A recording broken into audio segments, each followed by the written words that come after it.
আসসালামু আলাইকুম প্রিয় বন্ধুরা, আশা করি সবাই ভালো আছেন। আমরা বাংলাদেশের মানুষ, আমরা বাংলাদেশে বসবাস করি। এই বাংলাদেশে 90 থেকে 95% মুসলিম বসবাস করে, আর বাকি অংশগুলা বিভিন্ন ধর্মের মানুষ বসবাস করে। আমি কোনো ধর্মকে ছোট করে বলছি না, আমি কোনো ধর্মের বিপক্ষে কথা বলবো না। আমি শুধু বলবো, আমাদের বাংলাদেশে যারা বসবাস করে,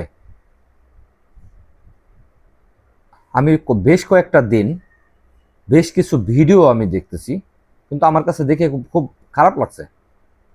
আমার কাছে মনে হলো যে এদের বিপক্ষে কথা বলা উচিত, এই কথাগুলোর তীব্র প্রতিবাদ জানানো উচিত।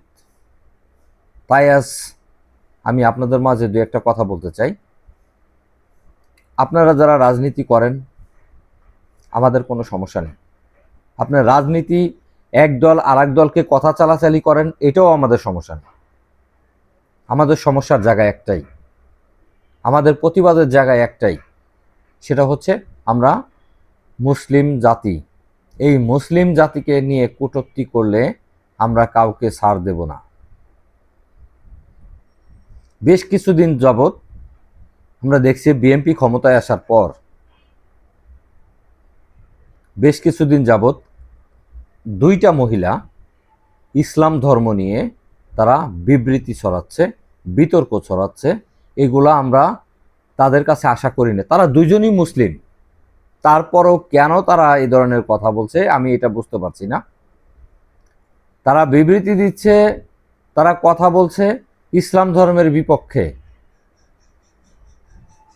তারা দাড়ি টুপি জুব্বা পরা মানুষকে দেখলেই বলছে মৌলবাদ, তাদেরকে দেখলেই বলছে জঙ্গি। আরে ভাই, বা মাদ্রাসায় যারা লেখাপড়া করে তারা মৌলবাদও না, জঙ্গিও না, তারা ইসলামের গর্ব, তারা আলেম। আলেমদের পায়ের সমানও আপনি এখনো হন নাই। তাদেরকে নিয়ে কথা বলার আগে আপনাকে 7বার চিন্তা করা উচিত। আপনি কোন দেশে বসবাস করেন? এটা ইন্ডিয়া না, এটা বাংলাদেশ। ইন্ডিয়াতে বাংলাদেশের যে মানুষের সাথে যে সম্পর্ক ছিল এখন কিন্তু অনেকটাই নষ্ট হয়ে গেছে। ইন্ডিয়াতে বাবরি মসজিদ ভেঙেছে, বাংলাদেশে একটা মসজিদ ভেঙে দেখান, আপনাকে আস্ত রাখা হবে না। এটা ইন্ডিয়া না, এটা বাংলাদেশ। আপনি ইসলামের বিপক্ষে কথা বলার আগে আপনাকে 7বার চিন্তা করতে হবে আপনি কোন দেশে বসবাস করেন। ইসলামের বিপক্ষে কথা বললে আপনাকে ছাড় দেওয়া হবে না। আমি একটা জিনিস বুঝি না, যে সমস্ত মিডিয়ার সামনে দাঁড়িয়ে কথা বলে, এই মিডিয়ার লোকগুলা আসলে দেশের তেল মারা লোক। কেন জানেন? তারা ভিউ পাগল, ভিউ ব্যবসা করে, যার কারণে এই সমস্ত নাস্তিকদের কথা প্রচার করে। আরে ভাই, তাদের কথা প্রচার না করে সঙ্গে সঙ্গে তীব্র প্রতিবাদ জানান, যেন তারা এই ধরনের আলোচনা করতে না পারে। মাদ্রাসা থেকে কখনো জঙ্গি তৈরি হয় না, মাদ্রাসা থেকে একজন আলেম তৈরি হয়। যুগে যুগে পৃথিবীতে আপনি যে দেশেই বসবাস করেন না কেন, আপনি জন্ম নেওয়ার পরে যখন আজানটা দেয় আর যখন মৃত্যুর পরে যখন আপনাকে জানাজা করা হয়, একজন আলেম ছাড়া কেউ এটা সম্ভব না। কেউ আপনাকে জানাজা দিতে পারবে না যদি সে আলেম না হয়।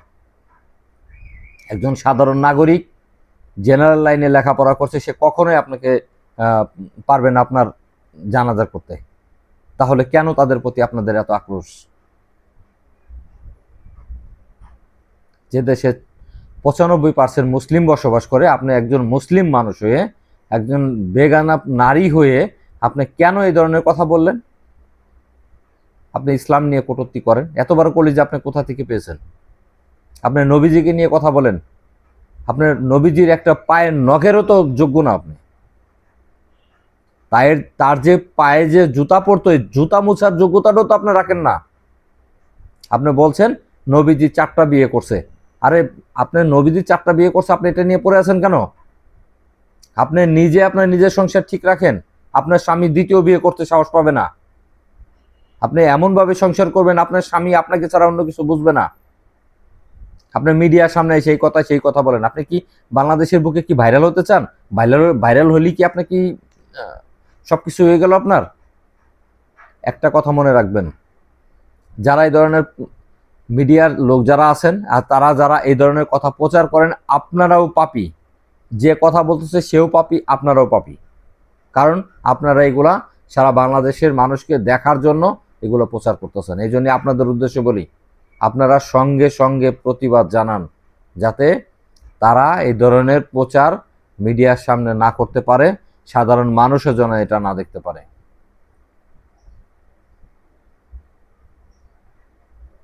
কোরআনে কি আছে না আছে এটা যারা কোরআন মুখস্থ করছে, যারা কোরআন নিয়ে গবেষণা করে, ঠিক তারা জানে। আপনি কি জানেন? আপনি কোরআন নিয়ে কথা বলেন, আপনি দল করেন, সমস্যা নাই। আপনি একটা দল আর একটা দলকে কাদা ছুড়ি করেন, আমাদের কোনো প্রবলেম নাই। আপনি একটা দলের লোক হয়ে আর একটা দলের বিপক্ষে কথা বলেন, আমাদের কোনো সমস্যা নেই। আমাদের সমস্যার জায়গা একটাই, সেটা হচ্ছে আমাদের কোরআন নিয়ে কথা বললে, আমাদের মুসলিম ধর্ম নিয়ে কথা বললে। এটা ইন্ডিয়া পান নাই যে যেমনে খুশি এমনি মৌলবাদ করে যাবেন, জঙ্গি বলে যাবেন। এটা বাংলাদেশ। আপনি এই দুনিয়ায় পার পাইলেও আপনি পরকালে পার পাবেন না, কথাটা মনে রাখবেন। এই জন্যই আপনাদেরকে আবারও সতর্ক করে দিচ্ছি, ইসলাম নিয়ে কথা বলার আগে দুইবার ভাববেন যে এই কথাগুলো কি সত্য কিনা, এই কথাটা বলা যাবে কিনা। আপনি একজন মুসলিম নারী হয়ে রাস্তাঘাটে আপনি যেভাবে বেপর্দায় চলাফেরা করে কথা বলেন, নিজেকে ভাইরাল করার জন্য না। নিজেকে ভাইরাল করলেই আপনি বেহেশতে চলে যাবেন।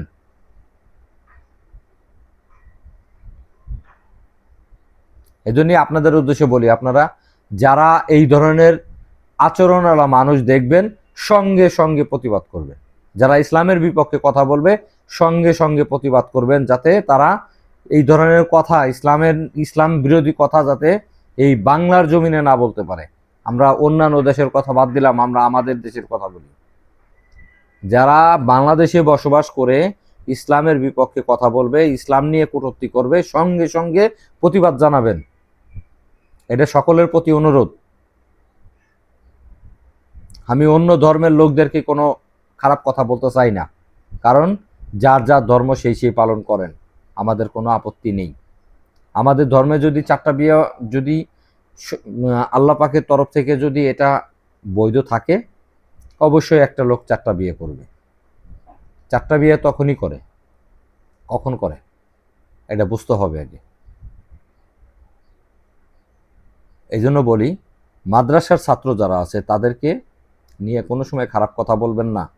কারণ যারা কোরআন শরীফ পড়ে, যারা আরবি লাইনে লেখাপড়া করে, তারা বাংলাদেশের, শুধু বাংলাদেশের না, এটা পৃথিবীর গর্ব। বাংলাদেশের কত ছোট ছোট ছেলেরা বিশ্ব জয় করে এসেছে, বাংলাদেশে কোরআনের হাফেজ হয়ে এসেছে। তারা কি বাংলাদেশের কি তারা কিছুই না? আপনারা কেমনে বলেন, কেমনে ইসলাম ধর্ম কি আপনারা বিকৃতি করেন? আপনাদের এত বড় সাহস কোত্থেকে আসে? এজন্যই সবাইকে সতর্ক করে দিই, যাদের আশপাশে থেকে যে সমস্ত লোকজন ইসলাম ধর্ম নিয়ে বিকৃতি করবে, ঠিক তাদের বিপক্ষে কথা বলেন এবং সঙ্গে সঙ্গে প্রতিবাদ করেন। ধন্যবাদ সবাইকে, সবাই ভালো থাকবেন। আসসালামু আলাইকুম।